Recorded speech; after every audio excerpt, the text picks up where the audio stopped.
What if I told you that you could read all the books published in a country like Poland, spending only 3 to 4 hours per day reading?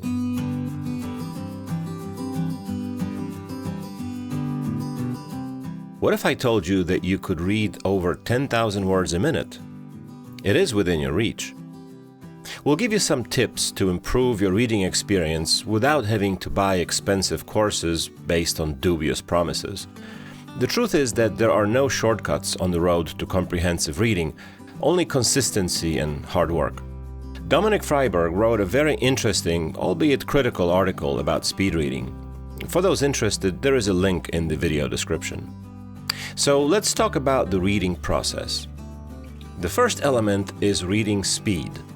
We know that there are people with the ability to remember a full page of text. However, they need more than a glimpse to memorize it. Dr. Keith Rayner of the University of California finds that it is impossible to read more than 500 words per minute due to anatomical reasons. During reading, several small muscles work to facilitate the functioning of the eye.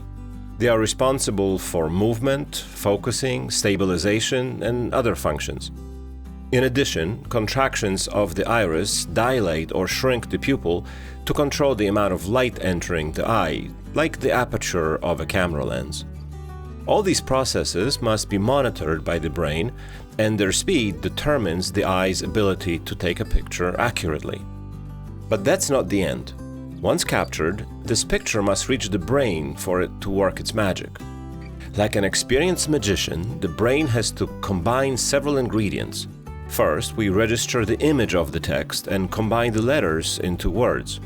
Then we match those words with their meaning. Then we transfer the knowledge to our consciousness and to our short-term memory. We cannot remember complex content without the participation of our consciousness, no matter what certain promoters of speed reading may say. So the next important element of reading is understanding the text. If your child understands 50% of a written text, he or she may need to take some additional courses.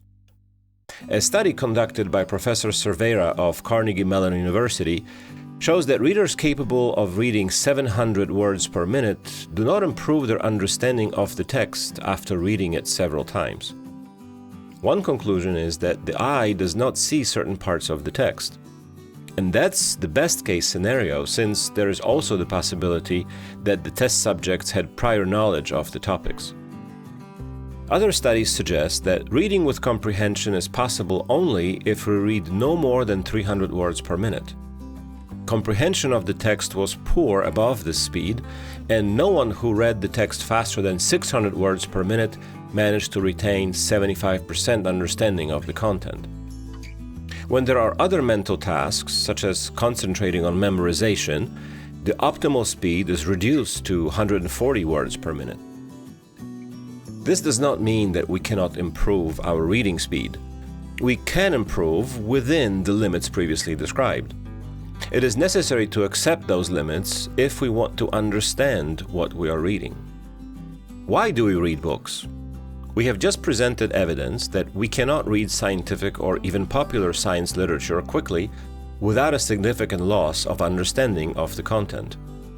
We read to experience history, to acquire wisdom, or perhaps to savor wisdom. Let's talk a little bit about these motivations. Let's imagine that you are reading a book with some new knowledge. You have to read the book to learn something new and relate it to your previous knowledge about the topic. Learning specialists define this process as internalization. To carry out this process of internalization, you require time of conscious thought. Reading a portion of the text a few times will help you gain a deeper understanding of it. At first reading, we understand the main theme of the text, and we get an idea of the structure of the new knowledge to be acquired. When we read the text again, the mind will not be able to read the text so quickly because we have to internalize the knowledge. At the third reading, we repeat this step of internalization. So again, speed reading methods will not help you fully internalize the text. If we want to acquire the most valuable knowledge from a book, there are no shortcuts. We need a pencil, paper, and we need to slowly read the text to be digested. For all these reasons, we must consider whether or not it is worthwhile to read fast.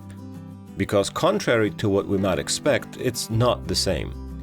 It isn't that wonderful time machine they want to sell us. Reading can be accelerated, but only up to a certain point. Reading faster than that limit comes at a cost of not understanding or internalizing the knowledge. Thank you for your time and attention. Don't hesitate to visit Dominic Freiberg's blog. Stay tuned to the Idea Man channel to follow the achievements of an average man in the world of extraordinary ideas. And as always, be extraordinary.